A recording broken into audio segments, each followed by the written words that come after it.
Welcome back. What we got here? See if you can recognize those moans. I can't let this play for too long or they'll tag me. You never heard it like this, have you?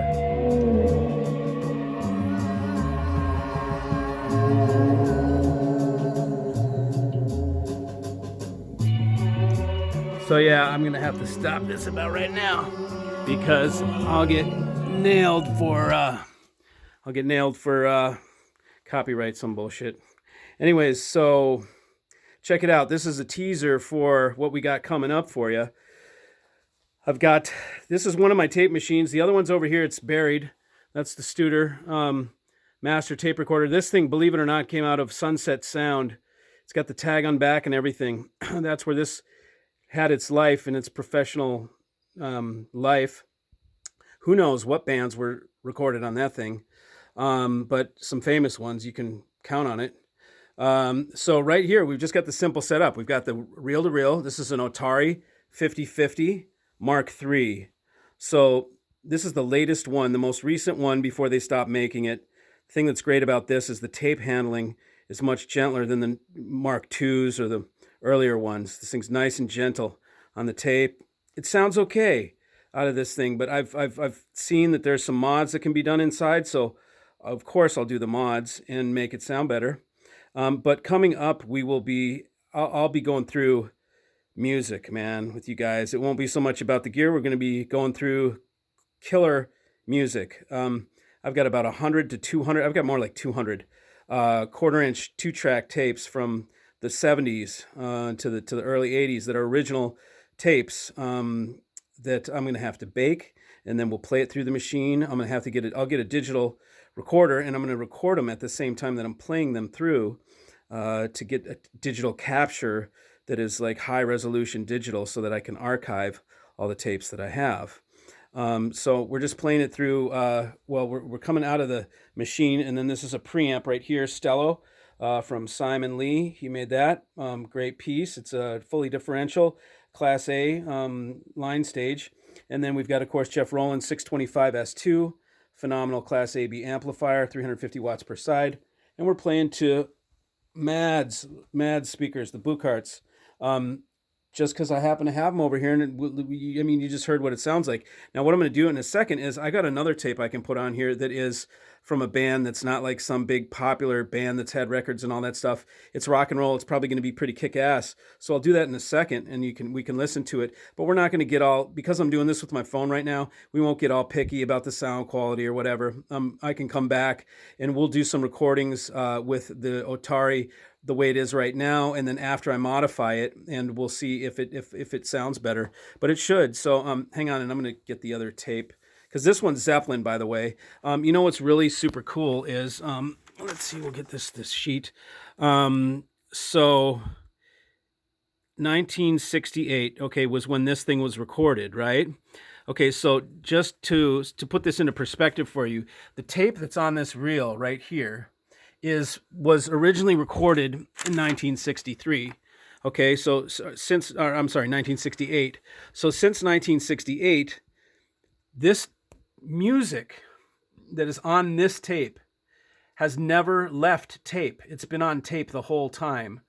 So this is not a recording of a record. It's not a recording of a CD. It's not it's off. This thing, its lineage comes from the master tape. That means its grandpappy, up the line was the 2-track master. So that's pretty killer, man, to know that this thing never left the analog domain is pretty killer. So without further ado, I'm going to grab another one. Hold on. Okay, so here's a little taste of tape for you. Sound. On the Bucharts.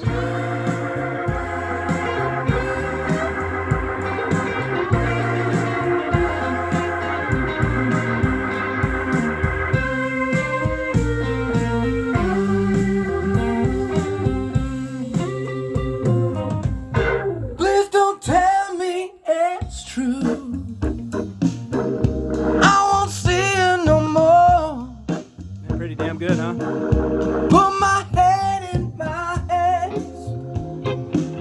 I don't think it's been mastered. This is still the raw tape. I've been searching for the right words to say. I've been trying to fight the tears away, but nothing works and nothing makes sense when you lose a friend. So many stones left unturned, so many plans to be made, so much left to learn, so much left to say. And for those of us who leave behind, a bigger heart will be hard to find, and things won't be the same again when you lose a friend.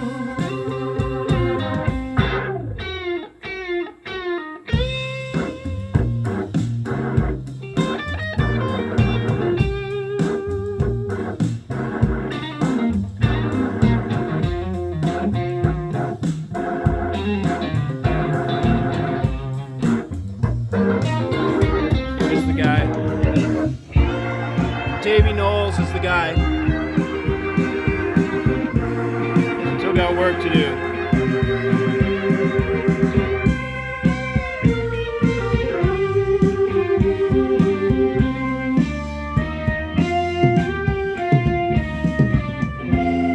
Still see your voice, still see your face. Every moment, every memory will never be replaced. So this isn't farewell, this isn't goodbye. I'm still shaking my head. Sounds like the guy's mouth is right in front of me. I'm still asking why. Okay, What so do we do now that you're gone? so there you have it, kids. It's the cat's meow.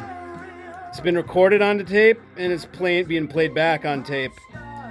That's analog right there for you, and it just doesn't get any better as far as analog goes.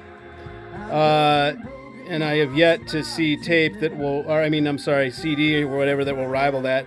I think there's some, if you record it, keep it in the stuff that, if you record it digitally and do a good job, I think potentially it can be better, but I still have not figured out how to make that a reality. I guess I probably do without even knowing it, but I don't know. There's no conversion going on here, that's for sure. Well, I guess there's no conversion if it's all digital the whole time either. Well, until you listen to it. I guess it's got to be converted to analog because we can't hear digital, right? So anyways, so this is just a little taste of what's to come. I've got hundreds and hundreds of tapes from the 70s to the 1980s, and we'll explore some music. When I find cool ones, we'll play them. Anyways, so that's that, man. We'll be back to the digital rig. I got the digital rig right over here. Look, I yanked one of the amps. So, and I'm redoing the shelves there. So I will, we'll be back, but just wanted to show you that real quick. It's pretty cool. All right, man. See you.